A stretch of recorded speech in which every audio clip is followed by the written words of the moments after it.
Recording in progress, perfecto. Bueno, em, estamos en la clase de refuerzo de la actividad 2. Hoy vamos a ver todas esas particularidades que nos han causado varios quebraderos de cabeza que hemos resuelto en la inmensa mayoría de los casos con bastante calidad.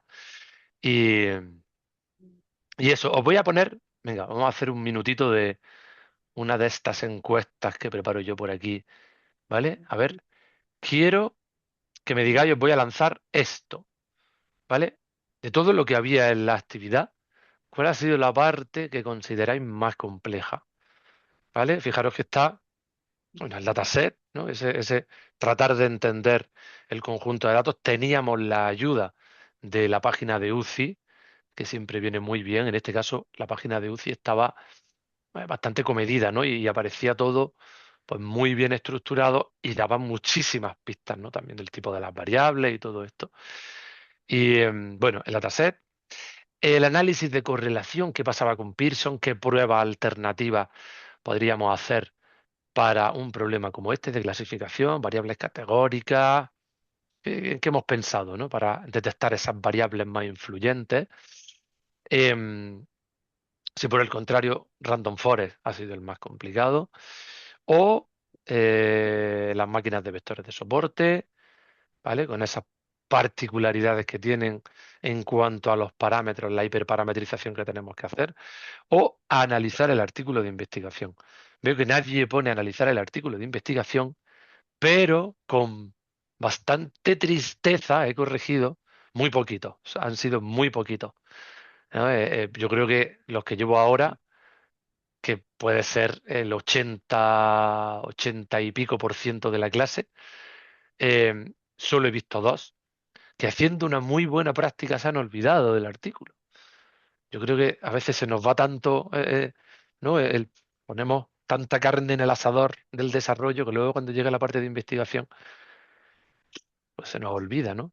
Luego cuando lleguéis al TFM veréis lo importante que es ese componente de investigación, esa parte de I más D, ¿no? La I mayúscula, ¿no? De cómo orientamos nuestra fase inicial del trabajo para que luego el desarrollo salga de la mejor manera posible, aportando, siendo un desarrollo de calidad, siendo un desarrollo que supone una evolución o una mejora sobre el estado del arte y un desarrollo que se nos ha orientado desde la investigación, ¿no?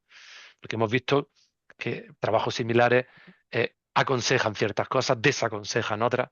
Entonces siempre eso, muy importante la investigación, ¿vale? Bueno, estamos 30 participantes, ¿vale? Muy bien. Tenemos, bueno, pues vamos a compartir resultados. SVM quizá, ¿no? SVM sí es quizá un poquito más complicado de entender que los árboles, pero la verdad que sorprende los resultados, ¿no? Yo hace 3 años trabajé en un proyecto, em, era para el sector hortofrutícola, ¿no? Para clasificación de detección y clasificación de enfermedades en el fruto del aguacate y en el tomate. Y em, al final los mejores resultados me los dio una máquina de vectores de soporte con un kernel polinómico de grado 5. ¿Quién lo iba a decir? Más que supermodelos de transfer learning, ¿no? Como EfficientNet, como Exception.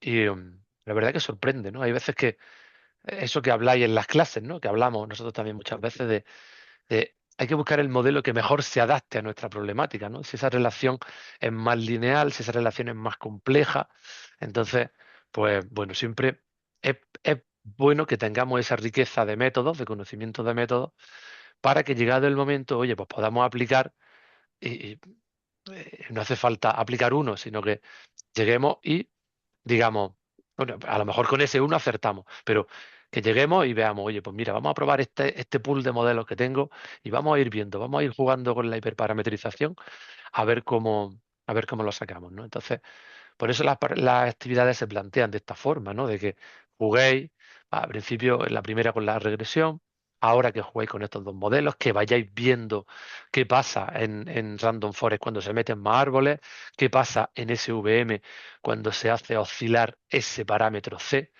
¿vale? Pues bueno, tener en cuenta que esto es el principio de muchas cosas que están por venir, ¿vale? Pues bueno, SVM es el ganador, tenemos uso compartido. Os quiero preguntar una cosa, antes de comenzar la revisión exhaustiva de la actividad. ¿Cómo habéis visto el tema de la práctica, de poder hacerla de forma grupal? ¿Creéis que os va a aportar más a vosotros como alumnos eh, el hacerla de esa forma, o sea, el hacerla de forma grupal junto a otros compañeros con los que tenéis que consensuar, o preferís el modelo de trabajar de forma individual? ¿Cómo lo habéis vivido? Lo habéis hecho muy poquito, lo tengo que decir, que la mayoría, como era algo voluntario, ¿no? La mayoría lo habéis hecho em, de forma individual, pero sí he visto que algunos habéis trabajado grupal y, oye, al final, a ver, ¿alguien hablaba por ahí o alguien quiere? Profe, buenas tardes, ¿cómo está? Buenas, Byron, muy bien, cuéntame. Digamos que en mi caso yo estuve trabajando con un compañero Sí, y pues fue enriquecedor haber trabajado porque pudimos pues ujú, debatir, comparar, estuvimos analizando, viendo cuáles eran las mejores formas de resolver la actividad, ambos elegimos el artículo. Entonces, en ujú, lo personal sí considero que ese tipo de actividades y de pronto pues estas que son un poquito extensas, porque la verdad la ya, actividad ujú, sí me pareció un tantico extensa en el sí, sentido de que tocaba ir paso por paso, ejecutando, entendiendo, ujú, porque digamos que uno podría decir, no, vamos a dedicarnos a hacerla, pero el objetivo es pues aprender de lo que estamos haciendo. Pues digamos exactamente. que ahí sí nos pareció como un poco extensa, pero pues Ujú, el haber trabajado en equipo también nos permitió poder ujú, dividir un poco el trabajo y realizar una claro, entrega a la tiempo. verdad que me alegra que me lo comentes en esos términos porque era la pretensión que podáis enfrentaros primero a un entorno más realista, porque esto en el futuro, o los que ya estéis trabajando lo sabéis bien, ¿no? El trabajo será algo más así, ¿no? Oye, pues tenemos este gran bloque o este gran requisito y tenemos que modelarlo entre varias personas, ¿no? Incluso con un jefe de proyecto, con un arquitecto software, con un técnico de sistemas, ¿no? Con varios perfiles. Entonces, es un modelo como más eh, realista en ese sentido, ¿no? De orientación a trabajo del que se propone y del que se hace día a día. Y también, de otro lado, eh, sí que estoy contigo, que es una práctica quizá algo extensa para hacerla de forma individual. De esta manera, oye, pues podemos separar y repartir. Pues mira, te encargas tú de SVM, yo me encargo de Random Forest, luego hacemos una validación cada uno de la parte del otro, ¿no? O sea, pues la verdad que sí, que aporta en ese sentido, aporta bastante. Omar dice que en grupo se complementa, perfecto. Y luego Sandra dice que tiene retos diferentes trabajar en grupo, especialmente por el tema de tiempo para consensuarlo, pero es enriquecedor porque exige comparar interpretaciones y exactamente. Hay veces, hay veces que, sí, bueno, no sé si es a mí o si es, a ver, están Gloria y Joel, por favor. Sí, Gloria, estimado. Ya. sí, Joel, comenta. Dale, Joel. Sí, venga, dale, Joel. O Gloria. Ah, ya. Hola, profesor. Venga, Joel, Eh, Ya está. Sí, Buenas tardes. venga. Sí. Disculpe, una pequeña consulta sobre la actividad 2 que fue el día 30. ¿Ya Ajá. se calificaron? ¿Todavía están pendientes? Mira, lo he comentado, es que igual has entrado un Mira, poquito lo he tarde. comentado. Mira, voy por la letra N. Tú sabes que yo corrijo en vertical, ¿no? Voy corrigiendo por orden alfabético. Entonces, pues llevaré eso, llevaré un 80 y pico por ciento. Ya nombres con N no son tan frecuentes como con M, con J, con L. Entonces llevo eso, pues un 85%. Yo creo que mañana tendréis ya las notas y puedes estar tranquilo porque Las notas han salido muy bien, ¿vale? Así que las tendréis prontito. Gloria, porfa. Hola, hola, profe, ¿cómo está? Muy buenas tardes. Muy bien. Buenas tardes. Bueno, de todas maneras, me encanta trabajar en equipo. Creo que todos los grupos de trabajo colaborativo son indispensables ya que se enfrenta uno a todas esas competencias que tienen cada uno en sus experiencias, en sus roles, en todos esos proyectos que se han trabajado y que podamos tener esa capacidad de ser empáticos, de aceptar a mi compañero lo que él piensa, cómo se discute y luego poder llegar a ciertas, de pronto, sugerencias y llegamos a acuerdos donde podemos generar esas dificultades, esos proyectos adelante. Entonces, el trabajo en equipo siempre se hace indispensable, tanto en un entorno de trabajo, como tú te comuniques y te relaciones con las demás personas, con compañeros, porque eso hace parte de aumentar nuestras competencias, de cómo nosotros tenemos esa convivencia a nivel de trabajo, a nivel de estudio, a nivel profesional, y eso nos enriquece mucho porque aprendemos. Eso es transmitir nuestros conocimientos y también recibir. Nosotros muchas veces tenemos que desaprender para aprender nuevamente nuevos conceptos, nuevas experiencias, nuevas críticas, ¿sí?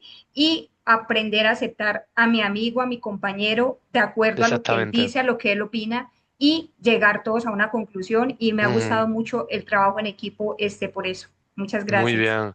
Gloria, muy bien. Me parece una reflexión muy acertada porque, si te fijas, ya además trasciende, ¿no? De lo que es la programación a algo que también es de la propia vida, ¿no? Esa capacidad de ubicarte, de ser empático, de negociar, ¿no? De revisar cosas. O sea, que al final es algo que es muy positivo. Estamos en una época en la que además se tiende todo como más a la individualidad, a no, no, yo tal, yo mi parcela, y entonces todo lo que sea al final salir es muy enriquecedor y también con ese punto de vista, ¿no? Ese punto de mira sobre el trabajo del día a día o ese trabajo que haremos en el futuro, ¿no? Negociando, comparando, cotejando, integrándonos, ¿no? Entonces, por eso se planteó también así la actividad. La tercera ya sabéis que es obligatoria, ¿vale? Realizarla en grupo, pero también os quiero comentar un par de cosas. No os preocupéis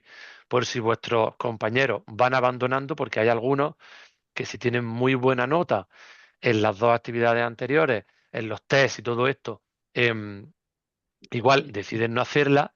Si os quedáis solos en el grupo, podéis hacerla igualmente. Mi consejo es que lo comentéis en clase con el profesor José Manuel.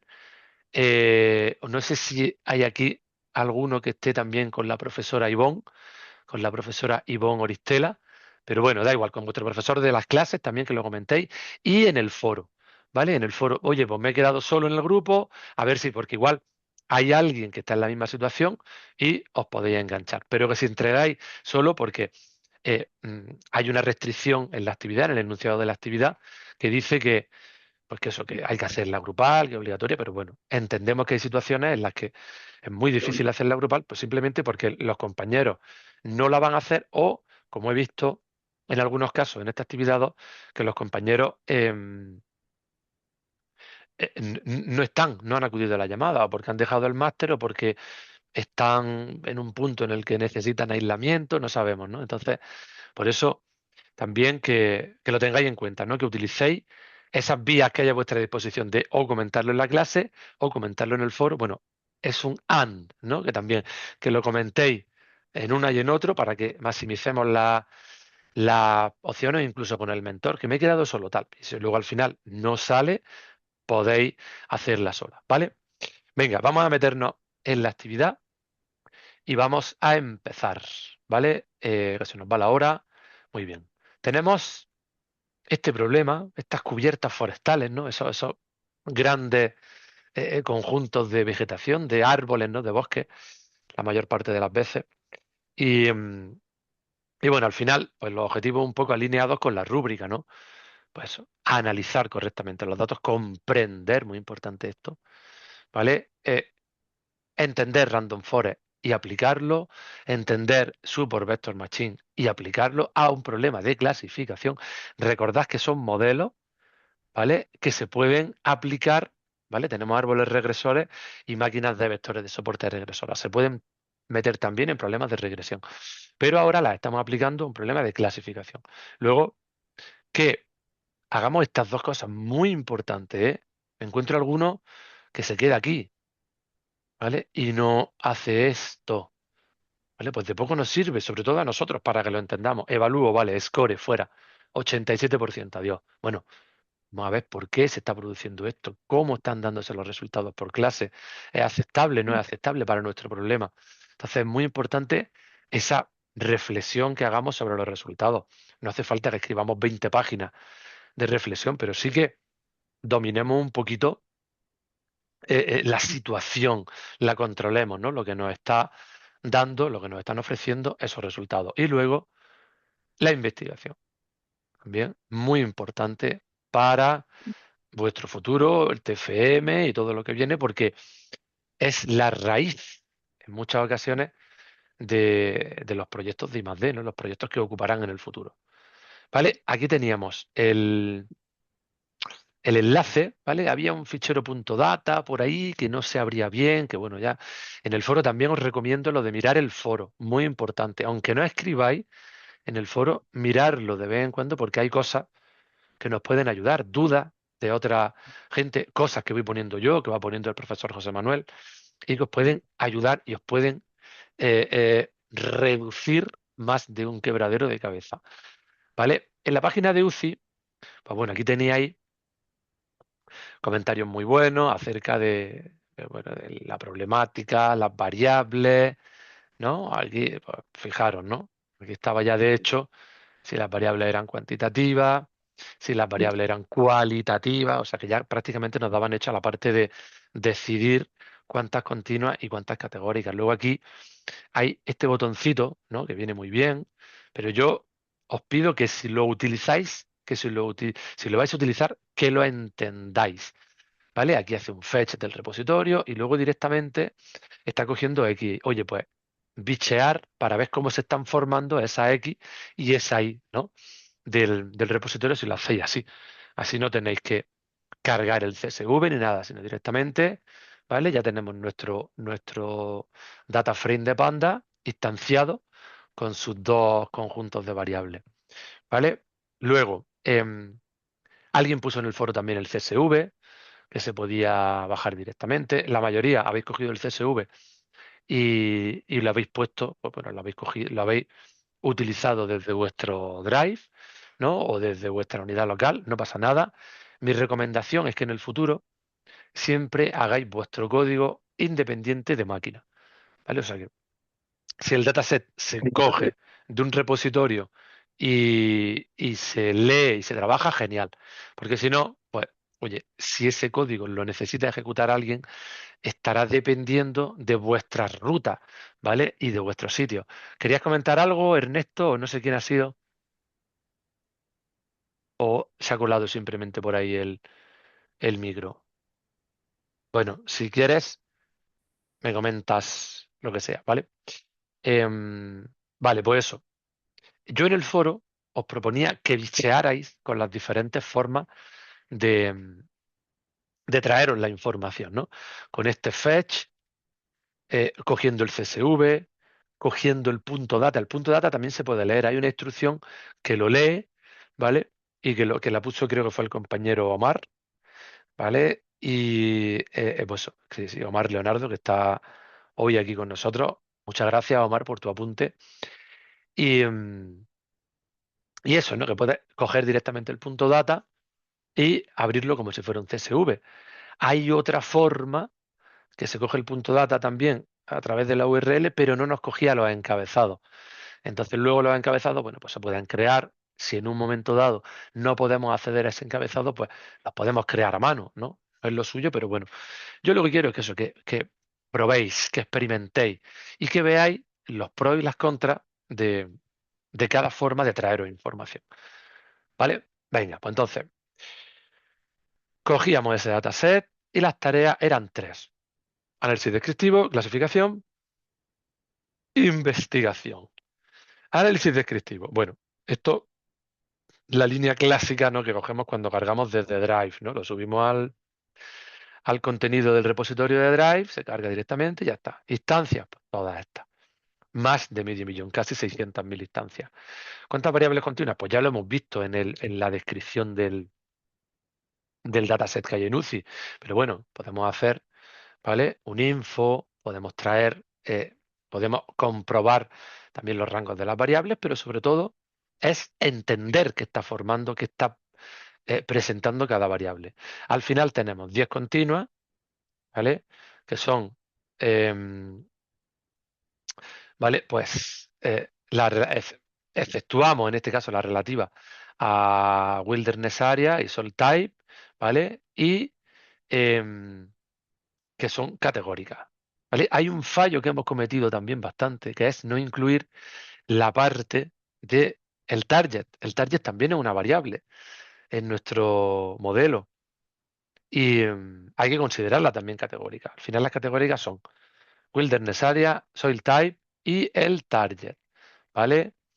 Elevation, Aspect, Slope, todas estas pues son continuas, ¿vale? El hillside, esa técnica, ¿no?, que se tiene para evaluar cómo es la sombra que proyectan en la diferente vegetación en determinados momentos del día.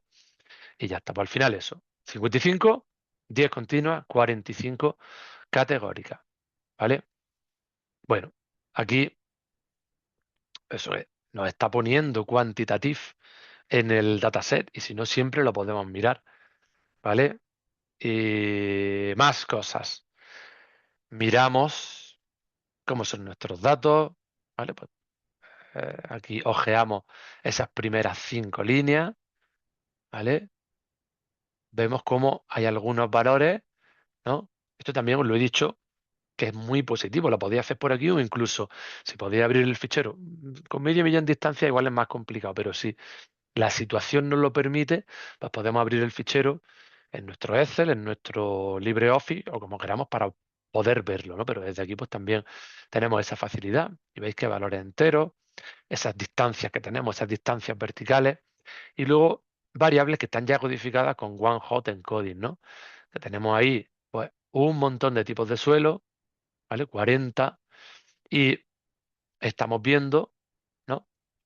Pues One Hot Encoding, todas son ceros menos una, que es la que corresponde al suelo específico para ese registro, ¿no? Y luego el cover type, que es una variable categórica, ¿vale? Venga, ¿cómo está distribuido el dataset? Pues ya vemos que está súper desbalanceado.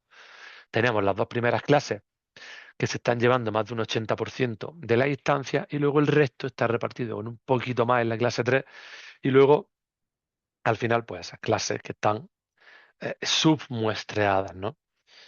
A simple vista, pues bueno, nuestro sistema, nuestros modelos aprenderán muy bien a clasificar esta clase, pero posiblemente tengan más dificultades para clasificar las clases minoritarias. No lo sabemos todavía, es una hipótesis que lanzamos y que puede darse, o de hecho en algunas ocasiones pues lo habéis visto en vuestros ejercicios, ¿no? Que una clase minoritaria, oye, pues está teniendo un buen desempeño.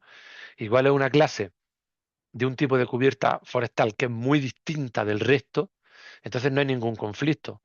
Oye, hay 50 instancias de esta clase y las 50 las clava. Sin embargo, hay otra clase que está mucho mejor representada, pero es muy parecida a otra clase que también está muy bien representada y nuestro modelo ahí le está entrando en conflicto varias veces. Eso, recordad que a través de las matrices de confusión lo veíamos, ¿no? ¿Qué clases se están confundiendo con qué clases? Eso es muy útil y que reflexionemos sobre ello, ¿vale? Valores nulos, pues aquí no había ni uno. La matriz de correlación, bueno, pues esto la podemos sacar así. Esta correlación clásica de Pearson, ¿vale? Que tenemos, pues eso, ¿no? Cómo se relacionan. Siempre sale mejor aquí pues, nuestro heat map, ¿no? En el que vemos pues, cómo se relacionan todas las variables entre ellas, ¿vale? Y aquí pasaba una cosa. ¿Existe alguna variable altamente correlacionada con la variable de clase? Como se indica, el punto más conflictivo de la actividad. En los problemas de clasificación no tiene sentido el estudiar las correlaciones que existen entre nuestros features de entrada, ¿vale? Entre nuestra X y nuestro target, ¿vale? Sí que tiene sentido verlo entre las variables de nuestra entrada, porque sí podemos ver las dependencias que hay, como una condiciona a la otra, pero en una variable categórica en la que tenemos una serie de valores y no guardan relación entre ellos, porque recordad que aunque tengamos 1, 2, 3, 4, 5, 6, 7 en nuestras cubiertas, al final eh, no existe una ordinalidad entre ellas. Unos son pinos de especie ponderosa, otros son de otra completamente distinta. O sea, no hay ese más y ese menos que sí puede haber, por ejemplo, cuando estamos em, evaluando, prediciendo el nivel de agua que hay en un pantano, ¿no? Poca, media, alta, ¿no? Pues sí que hay una ordinalidad.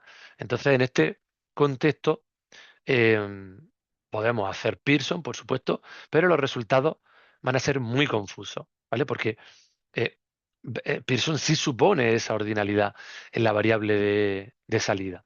Entonces, aquí por eso, ¿no? Decimos, bueno, ¿vale?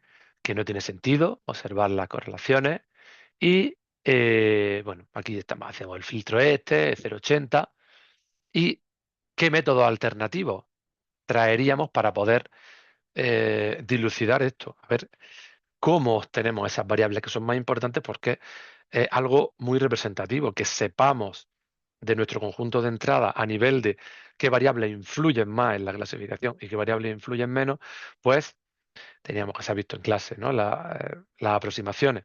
Future importance, se entrena un árbol y ese árbol nos va a decir cuáles son las variables que tienen más importancia para realizar las predicciones en nuestro modelo. O luego hacer, pues, eso, pair plots, ver cómo determinadas variables están separando, variables de entrada, están separando de mejor manera, nos permiten hacer una distinción visualmente más detallosa de esa clase de salida, ¿vale? Os he preparado por aquí para que veáis lo que saca cada uno de los modelos, ¿no? Future importance nos sacaría algo así, ¿no? La importancia de variables. Veis el gráfico, ¿verdad? A ver si tengo la pantalla completa, ¿vale? Entonces, fijaros, esa gran diferencia que hay de elevation, ¿no? Tenemos, No se ve, no se ve. ¿no lo veis? ¿No veis espérate, voy Sí, a, yo sí lo veo, profe. Sí, yo también lo Sí se veo, ve. profe. Sí. vale, la importancia, es un cuadrito que tiene que poner importancia de variables, donde se ven, ¿vale? Este es el resultado de future important.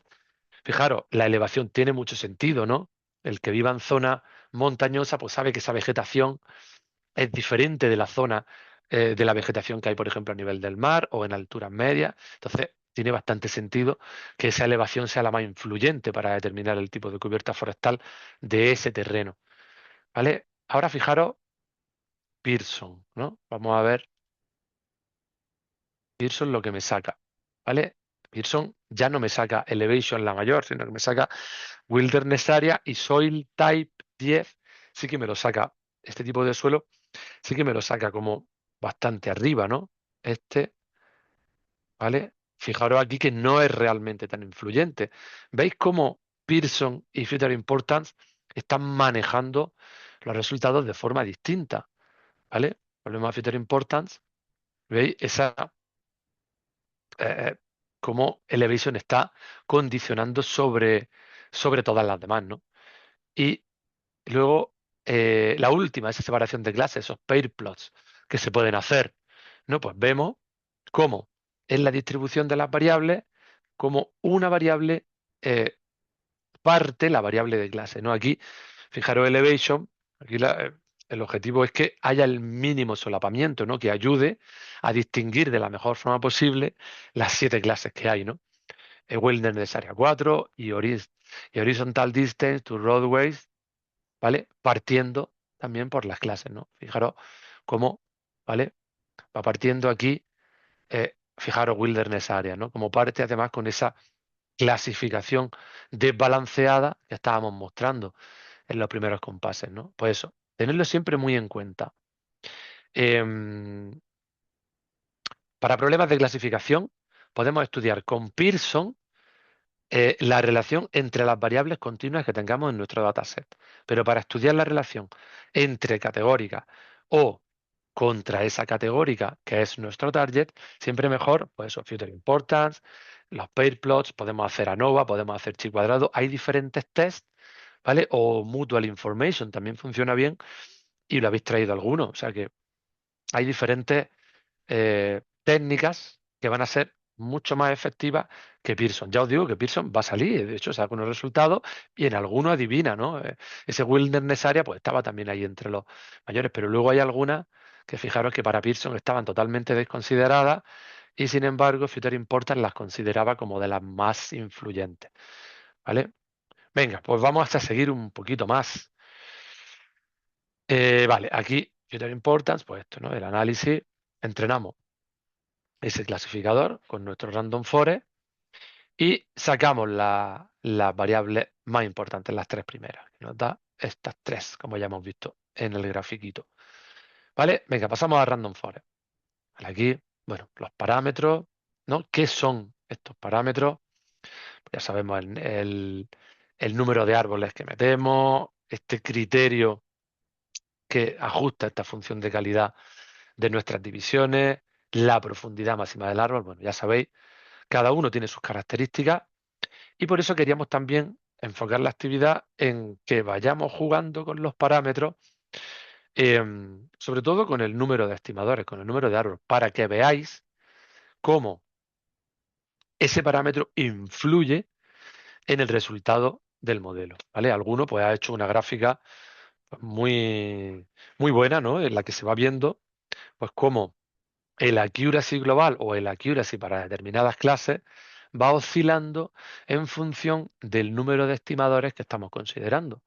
Y lo vaya a ver, claro, oye, pues mira, em, al final a mayor número de árboles, mi sistema está tendiendo más a perder esa capacidad de generalización y entrar en sobreajuste. Pues lo vemos clarito, ¿no?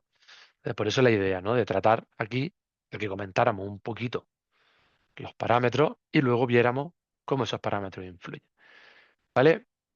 ¿Hace falta normalizar en Random Forest? No, no hace falta normalizar porque Random Forest es inmune a esa escala de los datos.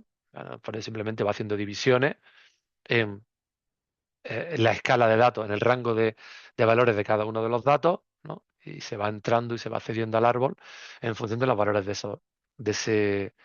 esas particiones que vamos haciendo. Entonces, Profe, no una hace falta pregunta. normalizar los datos. Jaime, Es- Ese sí, código lo está compartiendo también en documentos de la solución mira, del... sí, mira, este código no se puede compartir porque aparte de que no es mío, yo no tendría ningún problema, como os dije en la actividad 1. Hay algo, pues eso, algo del repositorio de unir, tiene su, ¿no? Su licencia y demás, entonces, pues no se puede compartir como tal. A ver, tenéis la grabación y podéis acceder a la grabación todo lo que queráis.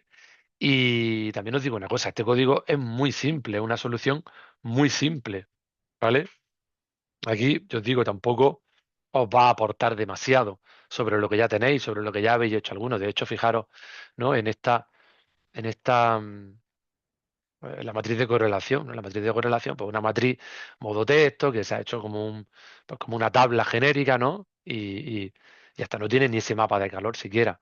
Entonces, por eso, yo no tendría ningún problema, pero ya os digo, tiene esa pertenencia y ese que no se quiere que pues, ahora esté por ahí público, ¿vale? Entonces, pues no os preocupéis, lo dicho, podéis volver aquí cuando queráis para ver la solución, pero ya os digo que esta solución es una solución básica y vosotros habéis montado soluciones muchísimo más prometedoras. Entonces, pues, ¿vale? Vale, aquí había una errata, aquí, ¿vale? Se puso así un poco para ver qué decíais, ¿no? Tranquilo, el que no, tranquilos, tranquilas, que el que no se haya dado cuenta no tiene penalización aquí, pero sí para que reflexionarais, ¿no? ¿Qué pasa cuando estoy entrenando mi modelo con solo un 20% de los datos y lo estoy evaluando con un 80%? Hombre, pues de entrada, Ahí, la- ahí lo conduciste al overfitting. dime, condujiste, con ese ejemplo que pones ahí, conduces el modelo a que genere mucho overfitting. Puede ser que genere overfitting. Sería verlo, vemos las métricas en train, vemos las métricas en test y a ver qué pasa. Aquí el problema es que tenemos 4 veces más datos para evaluar que para entrenar.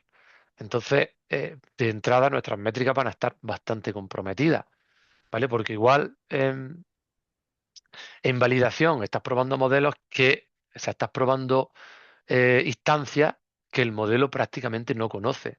Entonces, oye, pues mira, ahí dice Byron, más subajuste, ¿no? Más underfitting, ¿no? Te puede dar, pero bueno, es cuestión de verlo, cómo funciona y también eh, cómo lo mezclas con tus modelos, ¿no? Ese modelo de árboles con poquitos árboles igual no le estás dando margen a que sobreajuste, ¿vale? Entonces, se puso un poco para que experimentéis, pero quien no lo haya puesto, no os preocupéis, porque no tiene ninguna penalización. Hay muchos que os habéis dado cuenta, otros no, otros lo habéis dejado y habéis, bueno, pues habéis visto que os ha dado 60, 70%. Bueno, no está mal, ¿vale? Se quería para que reflexionarais, pero no penaliza, ¿vale? Bueno, estamos, vale, no hace falta, venga, pues aquí cogemos estos estos modelos de árbol, montamos un bucle en el que hacemos oscilar el número de árboles entre 5 y 100, ¿vale? Tenemos 5 modelos. Aquí las precisiones globales de cada uno de ellos, ¿vale? Precisiones, tal, tal, tal. La matriz de confusión, ¿vale? Aquí el modelo de 20 árboles, matriz de confusión.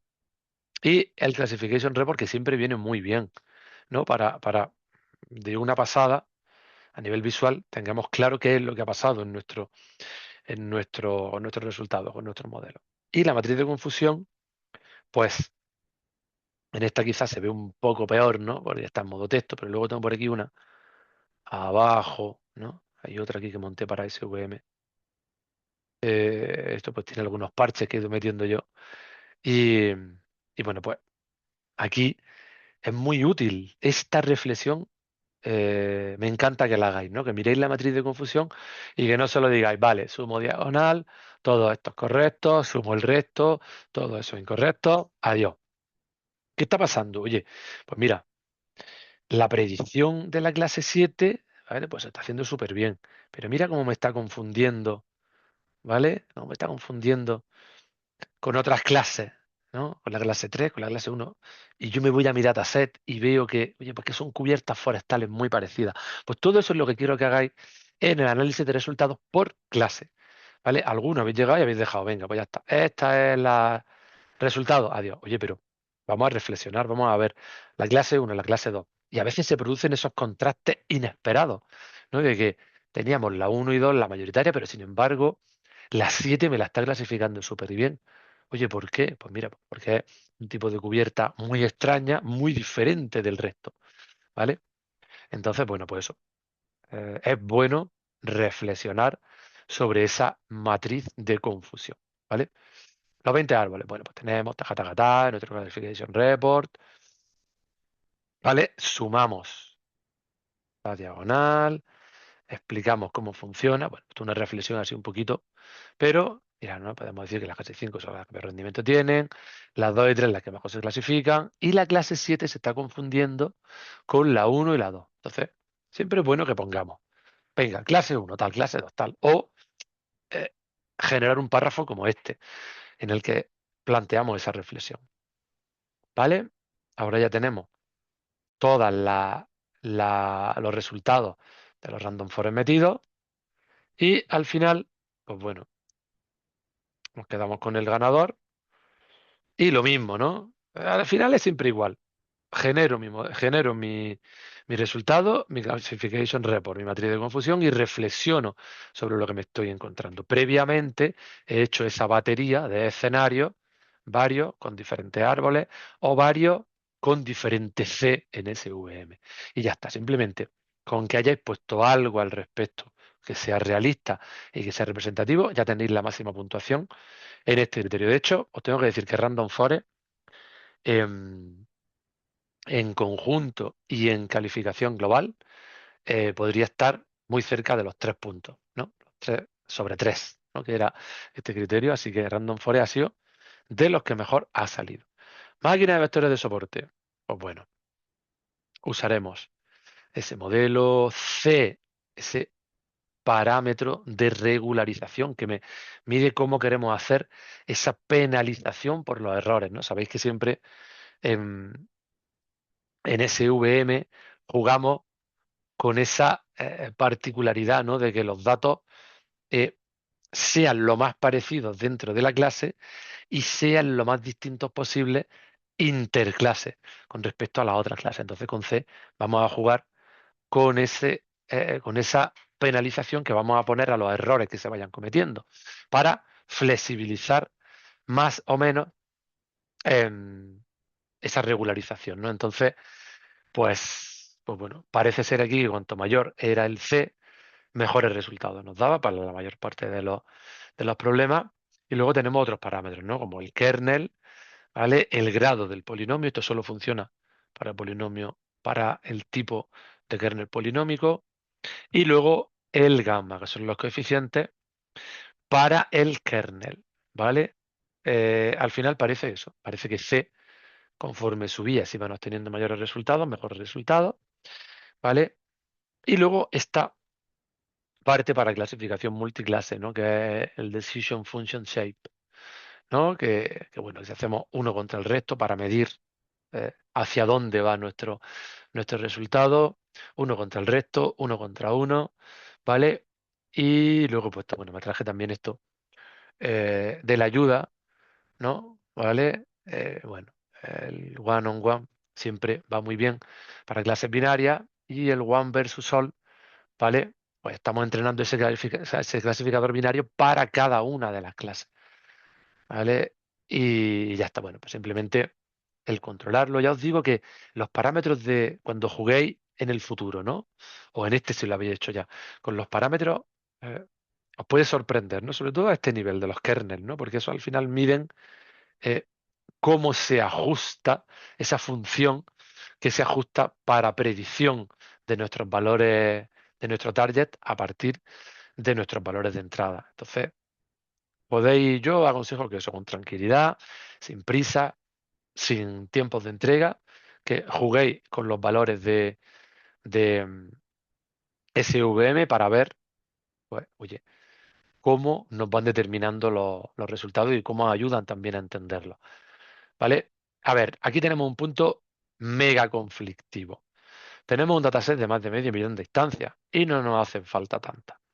Entonces vamos a reducir, ¿vale? Porque la carga computacional de medio millón para SVM es mayor que para los árboles. Entonces, por lo menos los árboles que estábamos planteando. Entonces, proponíamos una reducción, ¿vale? A propósito, se puso en el dataset, en el notebook 100.000 para que reflexionara y para que vierais qué pasaba. Y luego se ponía un texto, que es este, que ha generado mucha confusión, ¿vale? Yo lo entiendo, esto em, da margen a la ambigüedad, estoy con vosotros. Porque dice, recuerda revisar que esta manera de seleccionar un subconjunto de instancias no altera la clase objetivo. Deberías tener un porcentaje similar de instancias de cada clase. Aquí dice que balanceemos, y aquí dice, o lo que se entiende en mayor medida, es que no se altere la clase tal y como estaba al principio con las 581.012 instancias. ¿Vale?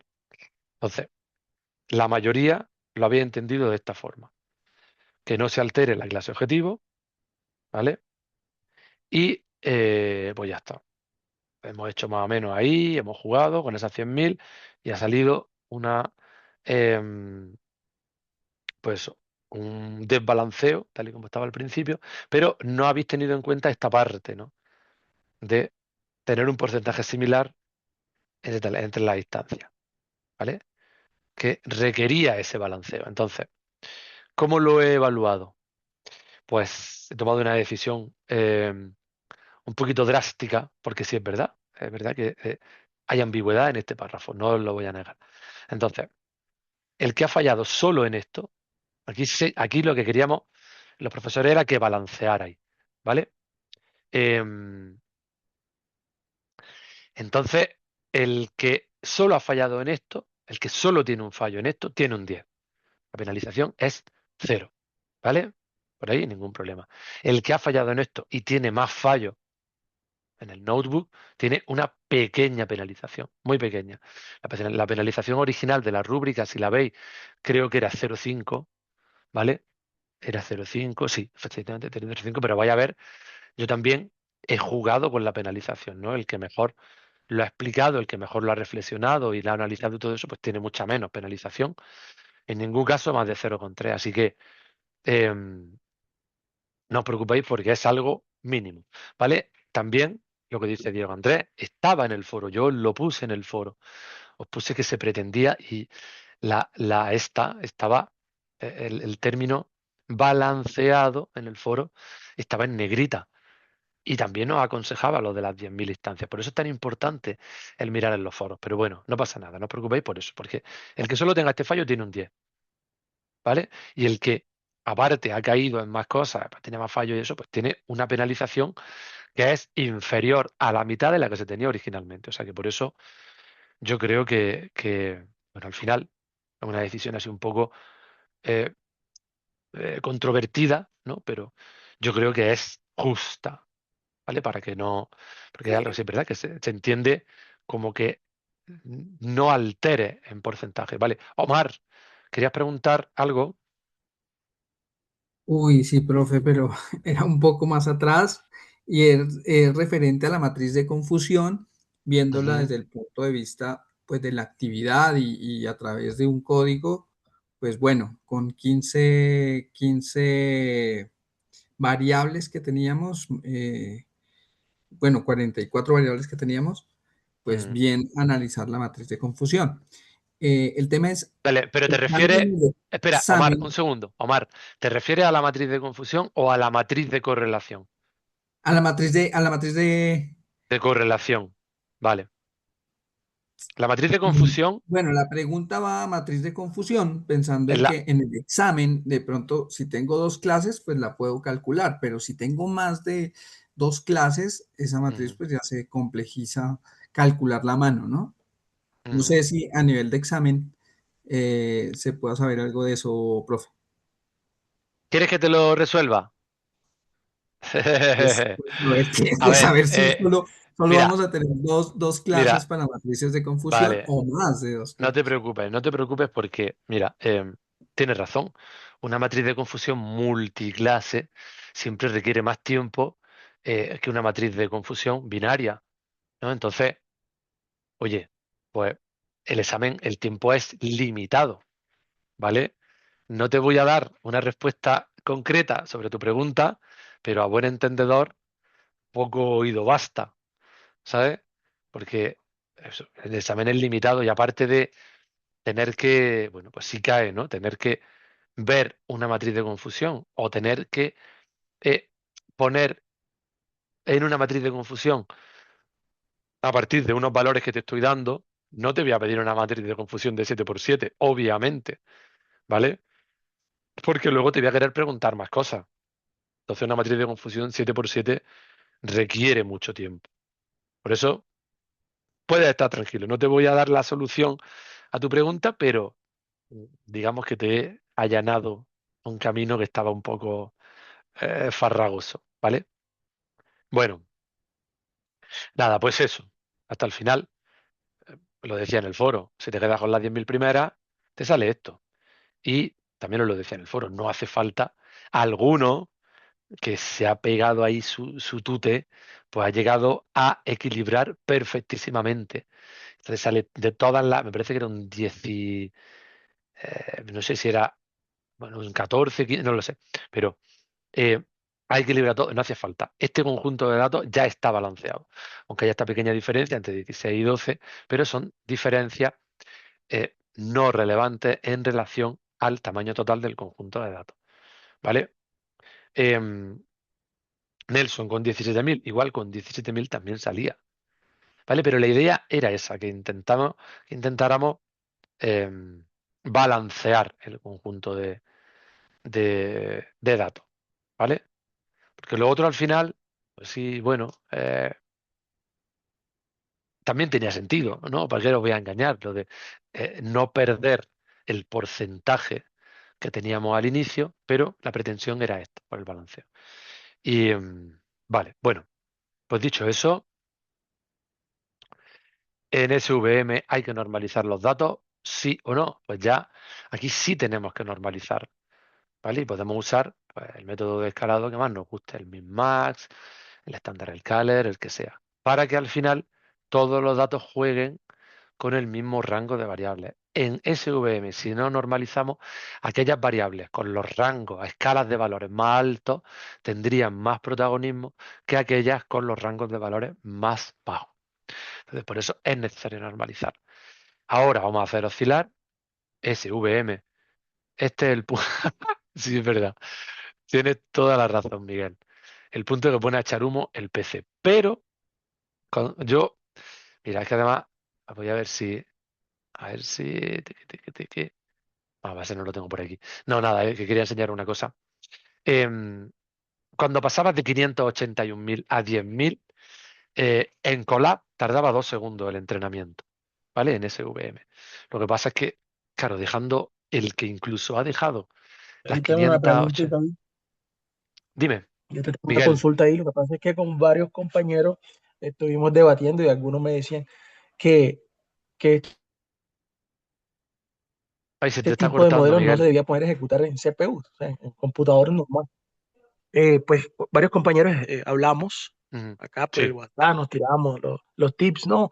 Que ponlo a Ujú. correr aquí, que ponlo a correr allá. Entonces, acabas de decir que en Colab efectivamente demoraba mucho menos, pero Claro. unos compañeros decían que este tipo de modelos no se debía poner a ejecutar en CPUs, sino en GPUs. Sí, y irse a Colab y entonces programar el entorno para que ejecutara en GPUs en Colab. Vale, de Entonces, todas por eso formas, es que hacen... mira, Sí, sí. el mío está ejecutado en CPU, no está en GPU, ¿vale? O sea, al final es un tema de distancias, de número de distancias. Cuando son el medio millón, pues sí que en tu PC y demás pues, va a ir más lento, ¿no? Bueno, no sé que tenga igual o que esté trabajando contra GPU y demás. Pero bueno, por eso era también lo de reducir y daros la pista de las 10.000 instancias, que con las 10.000 instancias, si lo probáis, veréis que va muy ágil, ¿no? Tarda 2 segundos. También es una cosa, Miguel, aprovecho que hagas la pregunta, que os va a ser de muchísima utilidad en el futuro. En el TFM vaya a enfrentaros a problemas. Esto es un problema, bueno, es un dataset de prueba con el que hemos dicho que metáis las tijeras y que os quedáis con las 10.000. Esto en el futuro igual no es tan fácil y tenéis que trabajar en vuestro dataset del TFM o en trabajo real con cantidades mayores y tenéis que valorar, oye, pues, ¿en qué entorno trabajo? O voy a necesitar estos requisitos. Y ahí también esto os va a servir de aprendizaje para ver los modelos, cómo funcionan y cuáles os van a dar un mayor nivel de exigencia. ¿Vale? Una vez que llegue el TFM, igual tenéis que tirar pues, de pro o tomar decisiones también de partir el dataset. ¿Vale? Yo ahora mismo estoy, pues yo aparte de estar con vosotros, ¿no? Llevar la asignatura, pues también estoy asesorando unos poquitos trabajos, no me gusta coger muchos, unos poquitos TFM que entregan ahora, ¿vale? Entregan ahora en convocatoria ordinaria, pues, por el estudio que va justo antes de vosotros, ¿no? Y alguno me llega con, profe, es que estoy loco perdido, que no puedo porque mi máquina no tira, estoy con GPU igual y esto es una locura, estoy hablando de millones de datos. Entonces, ese tipo de decisiones en el futuro tendréis que tomarlas. Y igual, sacar las tijeras. Oye, pues vamos a quedarnos con una muestra representativa, analizo mis datos muy bien como son y analizo cómo debería ser una muestra para que siguiera siendo representativa. Incluso, en algunos casos, podéis cotejarlo con vuestro proveedor, con vuestra empresa, con vuestro cliente. Oye, necesito traerme para mi experimentación o para el TFM este conjunto de datos porque es totalmente inviable trabajar con un conjunto de datos tan abismal y, oye, pues nos vamos a quedar con este conjuntito de datos, que es una muestra representativa, que hemos traído en un problema de clasificación un subconjunto representativo de cada una de las clases y son cosas que ahora, esto aquí no es nada, esto aquí, pues llegáis y decir, venga, oye, pues 10.000 instancias, ya está, pero que en el futuro encontraréis situaciones que requerirán de esas decisiones y de esa capacidad que tengáis para solventar el problema. ¿Vale? Ya tengo que cambiar el Intel Pentium.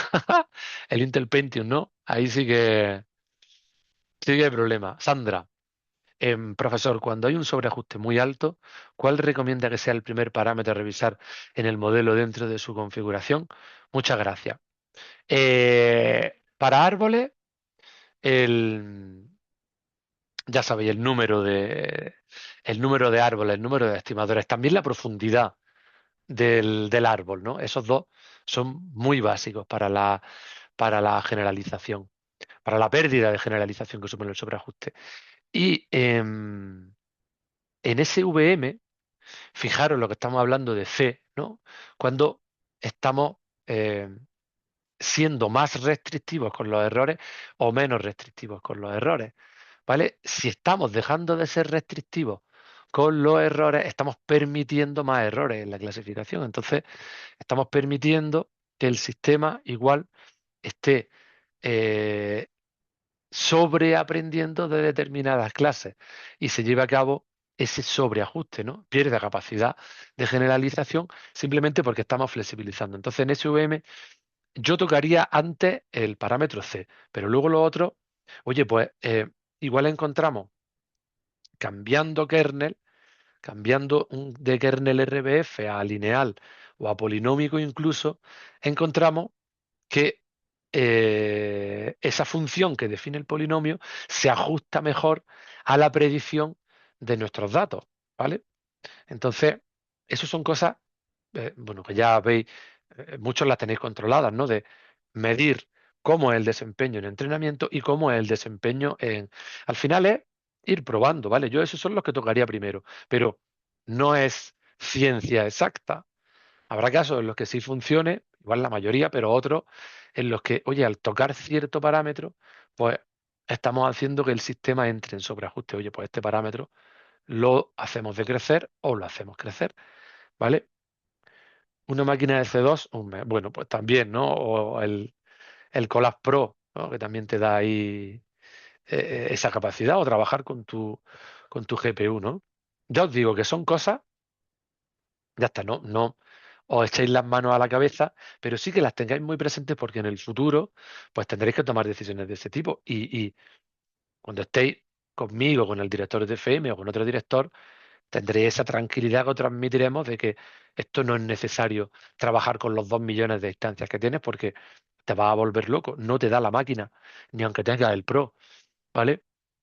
Por eso, oye, y sobre todo si son imágenes, he llevado trabajos de imágenes hiperespectrales que ocupan muchísimo. Entonces, claro, tienes este conjunto, no lo quiero partir, profe, no sé qué, no, tenemos que partirlo porque si no, la máquina no nos tira.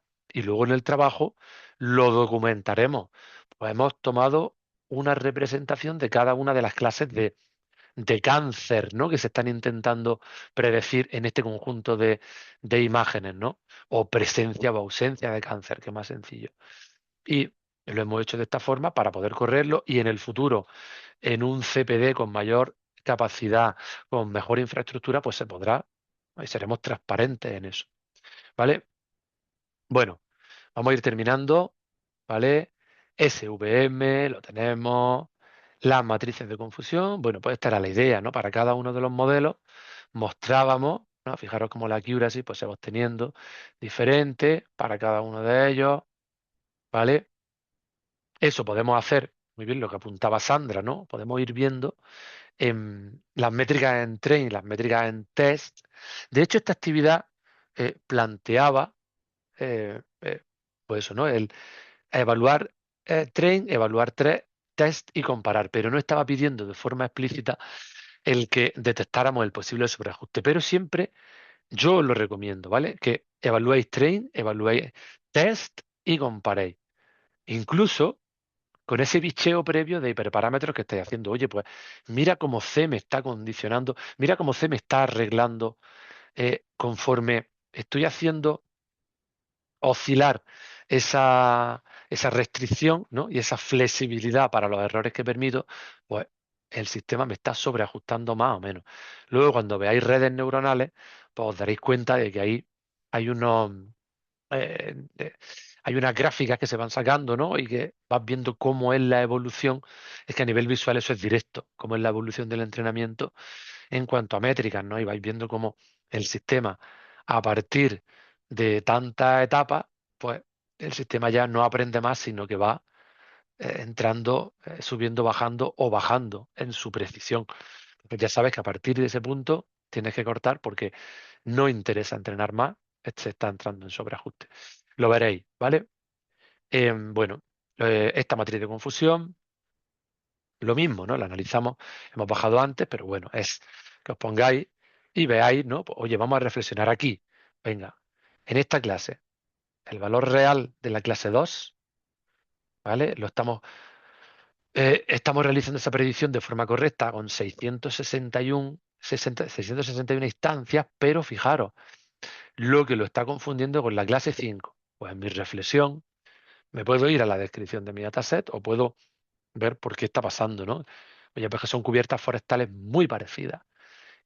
O no tienen nada que ver, es algo del modelo, ¿no? Que está teniendo esos errores. Pero siempre que veáis en estas clasificadores multiclases, sobre todo, ese punto de qué está pasando con los, ¿no? Fijaros aquí que estamos oscilando entre un 59% de F1, ¿no? Para la clase 2, aquí hay balanceo, ¿vale? De la clase 2 un 59% a un 89%. Son 30 puntos porcentuales entre uno y otro.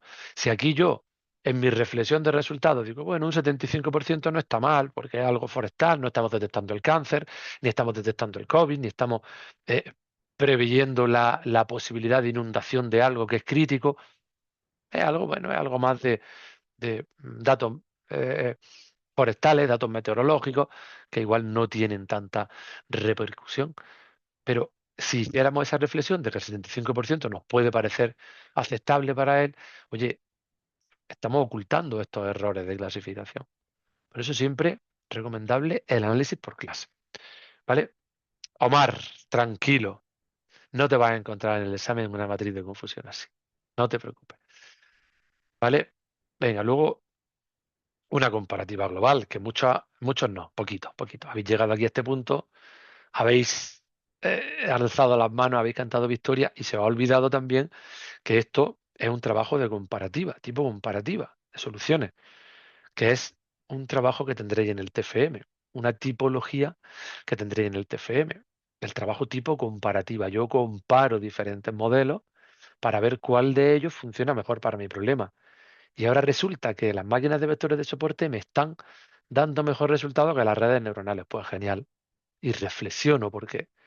¿Vale? Pues aquí lo mismo. Mira, bueno, pues estamos teniendo Random Forest con un modelo de 100, es el que mejor ha tenido, y SVM con un C igual a 100. ¿Vale? Las precisiones por medio, esto está así, como muy por encima, también podríamos bajar a la clase, ¿no? Pues las clases cuál de los modelos está funcionando mejor, ¿vale? La pregunta aquí iba más en global, ¿vale? ¿Cuál de los modelos funciona mejor a nivel global? Pero también podríamos haber hecho, tranquilo si no lo habéis hecho aquí en este punto, por clase, ¿vale? Arriba sí, para SVM en concreto. Y para Random Forest sí que se pedía ese análisis por clase, ¿vale? Y luego la investigación, pues bueno, traer un artículo y no quedarnos en, como he visto algunos, poquito también, me alegra que haya sido un poquito de objetivo. ¿Cuál es el objetivo? Em, predecir eh, la presencia o ausencia de este compuesto en esta muestra. Técnica, SVM, Random Forest, KNN. Resultado, Random Forest gana. Hombre, no. Se pretende que vayamos un poquito más allá, ¿no? Que hablemos de los objetivos. Oye, pues se ha pretendido esto con esta metodología, las técnicas. Estas son las técnicas empleadas. Igual podemos hablar también un poco de parametrizaciones o consideraciones de configuración. Resultados, pues oye, ha ganado este con estos valores, pero este pues da unos resultados muy prometedores, aunque pues puede entrar en sobreajuste, aunque no se adapta muy bien a las circunstancias de los datos en esta clase, pues simplemente que reflexionemos un poquito más, ¿no? Aquí, pues bueno, ¿vale? Pues damos estas características, ¿no? Con este artículo, ¿vale? Y bueno, pues las técnicas que hemos traído. Fijaros aquí, pues el Mutual Information se utilizó, pues también está bien reseñarlo, ¿no? Para la importancia de las características. Esto va a ser base para vuestro TFM, no información mutua en concreto, sino si vuestro TFM al final tiene aprendizaje automático, está utilizando tanto métodos de aprendizaje supervisado como no supervisado, el que justifiquéis por qué os estáis quedando con un conjunto de características, ¿vale? Y si no lo habéis hecho, si vais con vuestro dataset a piñón y tal cual resultado, os van a preguntar en tiempo de defensa por qué no habéis seleccionado un conjunto de características o por qué no habéis analizado esos datos de entrada para ver cuáles son nuestras mejores predictoras o cuáles segmentan mejor, ¿no? En temas de aprendizaje no supervisado, cuáles definen mejor los grupos. Pues eso, que es muy importante también el que sepamos, tengamos esa capacidad para poder evaluar nuestras características de entrada y quedarnos con las mejores predictoras, las que más nos van a ayudar.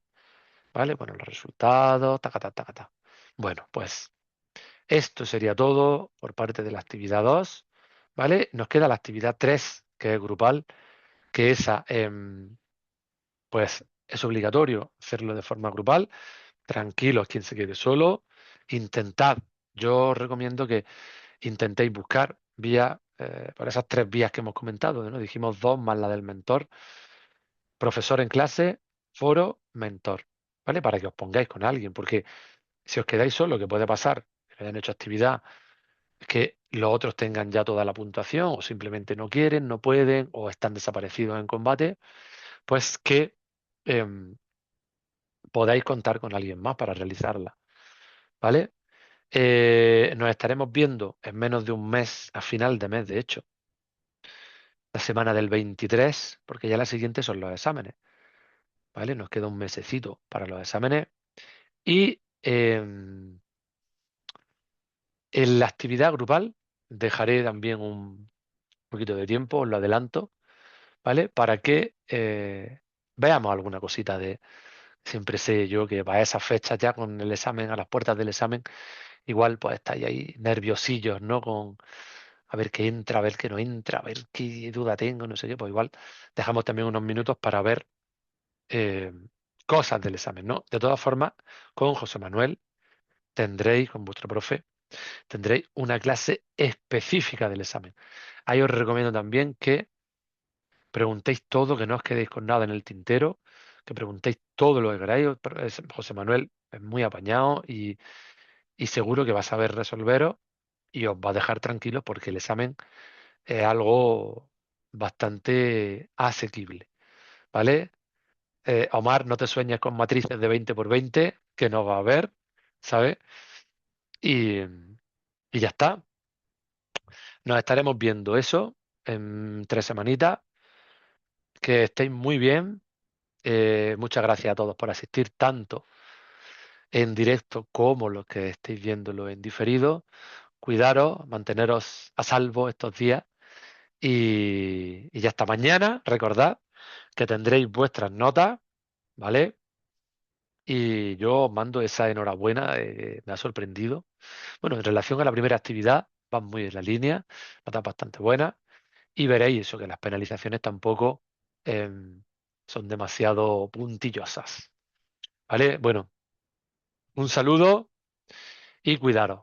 Nos vemos prontito. Gracias, profe. Muchas gracias, Feliz tarde. profe. Luego. Gracias. Hasta pronto. Chao a todos. Gracias, profe.